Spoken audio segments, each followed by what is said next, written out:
Just a random night drive in Malaysia with a friend that's sharing with me some of the local urban legends. By the way, we just drove past the graveyard. Hey, it's MeloCat. I raise 7 cats in a small flat, and I'm a cheapskate travel rat. If you're into animals, budget travel, adventures, or explorations, hit that subscribe and hit on that bell. Action! Before we go, let's fuel up before we take off. Rather late dinner we got going on. 夜晚晚後食飯，好夜啊！幾點啊？出嚟10點鐘。出嚟10點鐘。 Here we go. Turned out Malaysia is a bit bigger than I thought. And driving from one place to another, even within Kuala Lumpur, yeah, the places are quite far apart. So Chan is one of my subscribers who turned out to be one of my really good friends in Malaysia who goes urban exploration with me. And he was sharing with me some stories about the urban legends in Malaysia. There was one that really stood out. It was about a guy that was hiking, and what happens was the guy got lost in the woods. He didn't die or anything, but he came back like a few days later, and he was just like a different guy. He was kind of like out of it. And when asked, hey, what happened in the woods? And he said he found someone that was ever so graciously taking him in and offer him lodging, food, and care.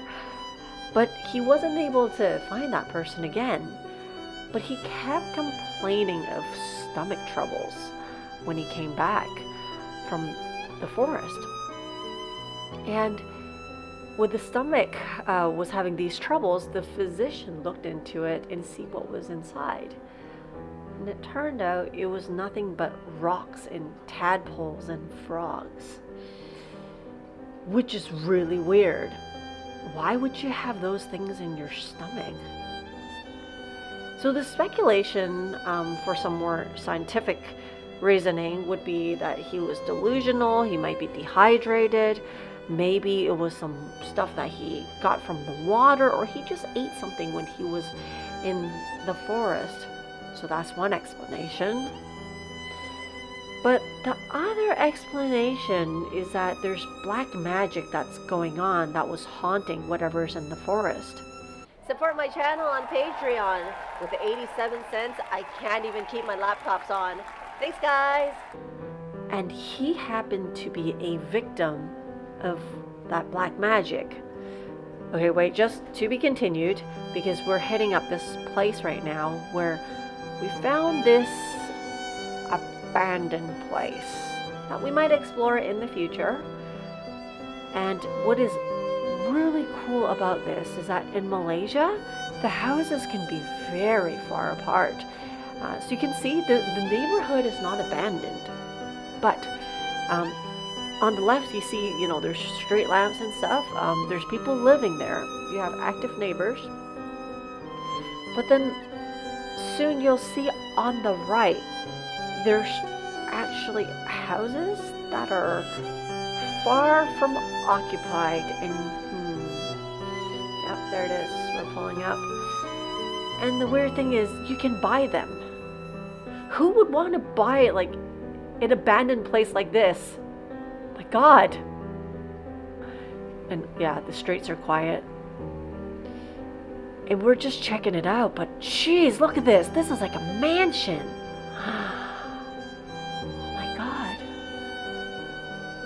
And it seems like I can just crawl through that fence, can I not? Wow. I wonder what's the story behind this place. Definitely worth looking into. It looks creepy as heck. Oh my God. See, the thing about Malaysia, abandoned places, is that, I think I'm afraid of getting robbed more than anything else. That's the thing about doing urbex in Malaysia. But definitely, definitely a place that I'll come back to later. I'll see if I can get a few guys to go with me because, yeah, exploring abandoned places in Malaysia, not the safest thing to do myself. Unlike me exploring by myself when I was in Taiwan, definitely no. Oh my god, look at that.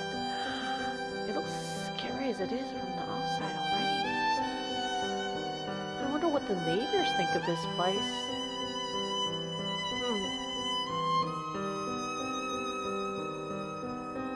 Good luck selling this place, Haradash. Wonder how long this house have been on sale for. Looking at how tall the grass is growing, I think it's been a while since they had anybody living in this place for whatever reason. Anyway, going back to what I was saying about the guy that was found in the forest, right? So they found these frogs and rocks and tadpole in his stomach, which is not normal. That's not something that you should find. And the weird thing is, he was really never normal again to this day. The guy is still kind of like out of it when it comes to like mental function.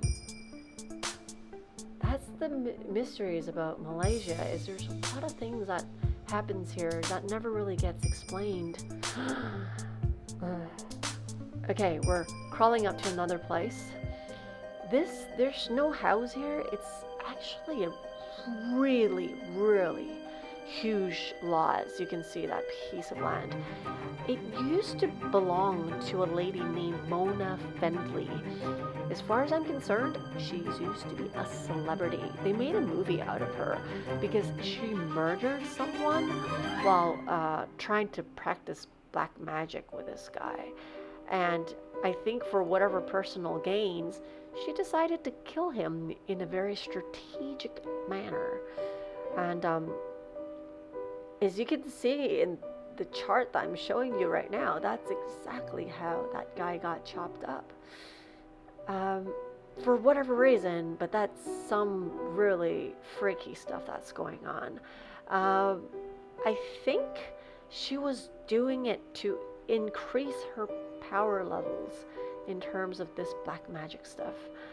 But I think she got arrested, and she said something like, "I will never die," or something, even though they sentenced her to death.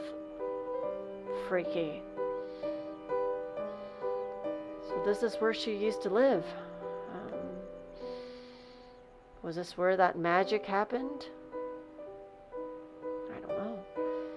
But again, I don't think anyone would be buying her place anytime soon. Speaking of black magic, actually, not just Malaysia, actually a lot of the neighboring countries like Thailand, Indonesia,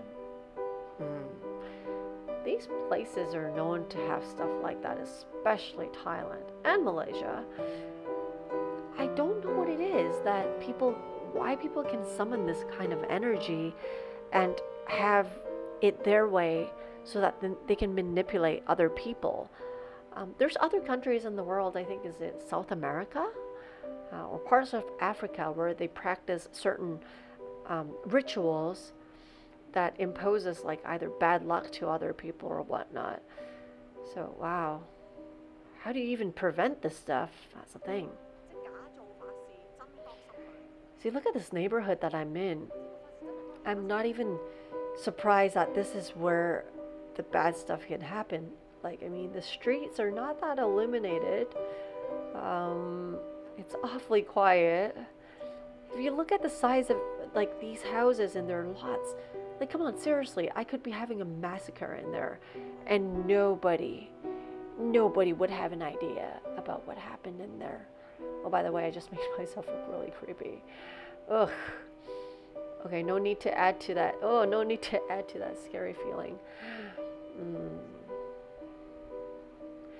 Anyway, this place, it's the first time I'm coming here, and I already feel that, you know, Malaysia's giving me the impression. It's not one of those places where girls should be wandering off as like a dumb tourist and just doing whatever and hope that nothing happens to you from a safety or like a creepy perspective. Okay, off to the next place that we're going to, and Chan's just showing me around these different places that obviously is very spaced out.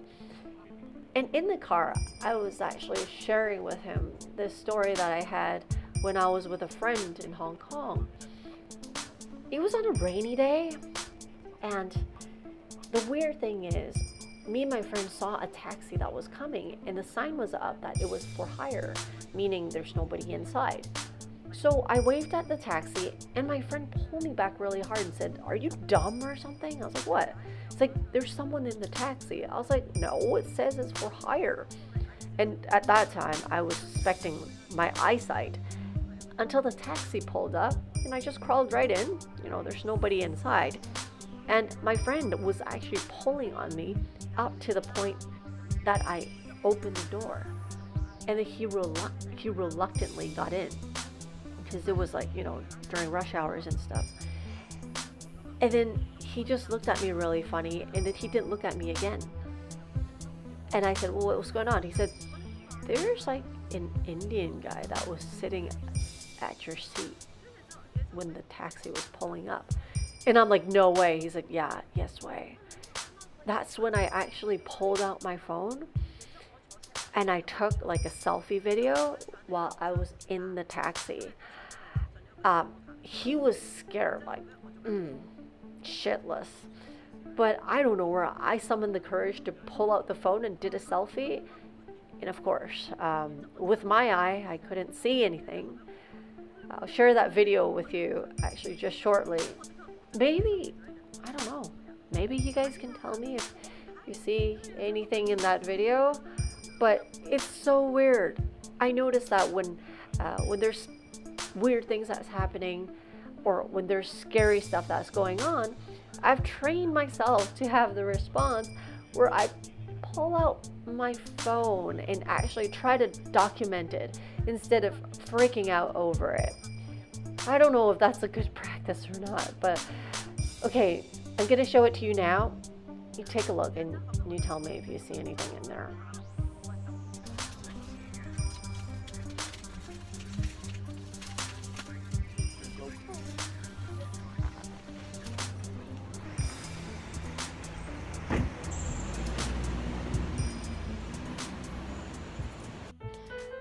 Anyway, going back to our night drive, more abandoned places that we found. It seems like they're kind of all over the place, just hiding in plain sight.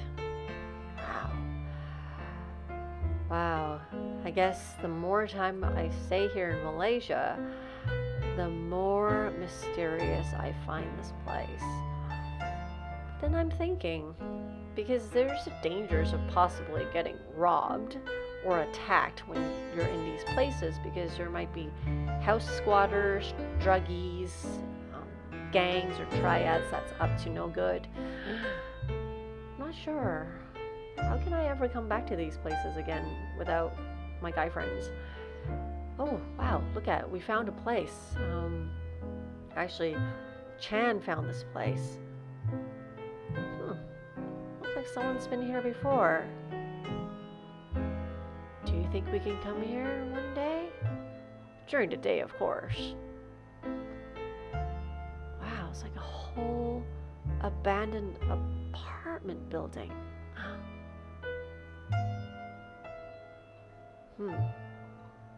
Okay, maybe we'll come back on like on a separate day. But wow, definitely this is one of my places to go to. Looks like it's quite easily accessible, right? Let me do some research before I come back. But then, yeah, I think we might have to ask for a few more people. I wonder what's in this house. Or, sorry, in this apartment building. I wonder if they have anything left behind. Unlike, you know, the gutted ones that I see in Hong Kong. I hope there's some stuff in there. Wow, look at these neighborhood. Wow, so quiet. So quiet. I just want to say, for any of you who's thinking about going urban exploration on your own, especially, be super duper careful, because I still think the creepy parts are always going to be creepy, but it's the safety part that really scares me the more I see these places. Alright, well, some of these places you see in these videos, they will be in my future Urbex videos in Malaysia. See you guys.